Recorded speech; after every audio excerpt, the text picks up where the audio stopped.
Hello guys, প্রথমে আজকে একটা রেসিপি নিয়ে চলে এলাম। প্রথমেই নিয়ে নেবো এঁচড়গুলো ভালো করে সিদ্ধ করে সেখানে সর্ষের তেল এবং শুকনো লঙ্কা খুঁড়ি সেখানে দিয়ে দেবো। আর এখানে এক বাটিতে বেসন, খাবার সোডা, পরিমাণ মতো নুন, আর এইদিকে দিতে ভুলে গিয়েছিলাম হলুদ, জিরে গুঁড়ো দিয়ে দেবো। তারপর মেখে গোল করে নেব আর পরিমাণ মতো নুন দিয়ে দেবো।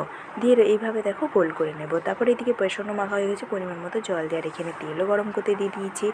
তারপর আমরা পুরটাকে বেশ ভালো করে চপের মতো শেপ করে নেব। এভাবে এক এক করে আমরা করে নিচ্ছি, দেখে নাও। তারপরে তেল গরম হয়ে এলে এই বেসনের মধ্যে দিয়ে আমরা এইভাবে কড়াইতে ছেড়ে দেবো। এক এক করে এইভাবে ছেড়ে নেব। তারপরে হয়ে গেলে উল্টে পাল্টে লাল লাল খরা খরা করে নেব। তারপরে আমরা নামিয়ে নেব। বিকেলের নাস্তা তৈরি হয়ে গেল।